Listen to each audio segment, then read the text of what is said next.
পশ্চিমবঙ্গ সরকারের নিজেরই ছাই ফেলতে ভাঙা কুলো। 7 লাখ কোটি মাথার উপরে ঋণের বোঝা। 7 লাখ কোটি ছাই ফেলতে ভাঙা কুলো, মানে কিছু বিনিয়োগ করার ক্ষমতা নেই, নতুন করে কিছু দেওয়ার ক্ষমতা নাই। সে আবার 5,000 টাকা করে নাকি সবাইকে দিবে। কতজনকে দিবেন? কত লক্ষ পরিযায়ী শ্রমিক বাইরে আছে তাই আপনি জানেন না? পরিযায়ী শ্রমিকরা বাইরে স্কুলে তাদের ছেলে মেয়ে পড়াচ্ছে, তার খরচে দেবেন কি?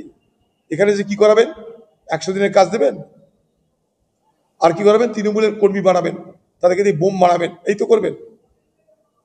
পরিযায়ী শ্রমিকরা তাই অত্যাচারিত হলেও সেখানে থাকতে বাধ্য হচ্ছে, কারণ পেটের টান বড় টান। তাই বাংলার মুখ্যমন্ত্রী উচিত ছিল প্রত্যেকটা রাজ্যের মুখ্যমন্ত্রীর সঙ্গে দেখা করে বলে বুঝিয়ে একটা কোনো ব্যবস্থা করা, যে এরা বাংলার শ্রমিক, এরা বাংলাদেশি নয়, এরা বাংলা ভাষা। পরিযায়ী শ্রমিকদের উপরে কোথাও কিছু হয়নি কথা বলা ভুল, অনেক রাজ্যে হয়েছে। সেটাকে নিয়ে বাংলার মুখ্যমন্ত্রী, পশ্চিমবঙ্গের তৃণমূল পার্টি, তারা রাজনীতি করেছে, পরিযায়ী শ্রমিকদের জন্য কিছু করেনি।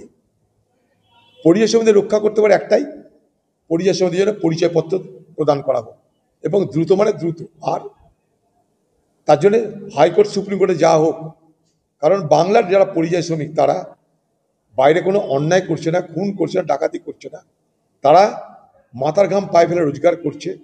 তা তাদেরকে নিরাপত্তা দেওয়ার ব্যবস্থা করবে রাজ্য সরকার, নিরাপত্তা দেওয়ার ব্যবস্থা করবে ভারতের সংবিধান, নিরাপত্তা দেওয়ার ব্যবস্থা করবে ভারতের বিচার ব্যবস্থা। তাই তাদের কাছেও সাহায্য নেওয়া উচিত। এখানে বাংলার পরিযায়ী শ্রমিকদের জন্য কাজের কাজ কিছু না করে ভোটের বাজনা বাজানো হচ্ছে। পরিযায়ী শ্রমিকরা এখানে কি কাজ করবে, কি আসে এখানটায়? তারা তো এই 4 জনে কিছু নেই বলে তারা পরিযায়ী হয়েছে। আবার কি দেবেন আপনি? পশ্চিমবঙ্গ সরকারের নিজেরই ছাই ফেলতে ভাঙা কুলো। 7 লাখ কোটি মাথার উপরে ঋণের বোঝা। 7 লাখ কোটি ছাই ফেলতে ভাঙা কুলো, মানে কিছু বিনিয়োগ করার ক্ষমতা নেই, নতুন করে কিছু দেওয়ার ক্ষমতা নাই। সে আবার 5,000 টাকা করে নাকি সবাইকে দিবে। কতজনকে দিবেন? কত লক্ষ পরিযায়ী শ্রমিক বাইরে আছে তাই আপনি জানেন না? পরিযায়ী শ্রমিকরা বাইরে স্কুলে তাদের ছেলে মেয়ে পড়াচ্ছে, তার খরচে দেবেন কি? এখানে যে কি করাবেন? 100 দিনের কাজ দেবেন?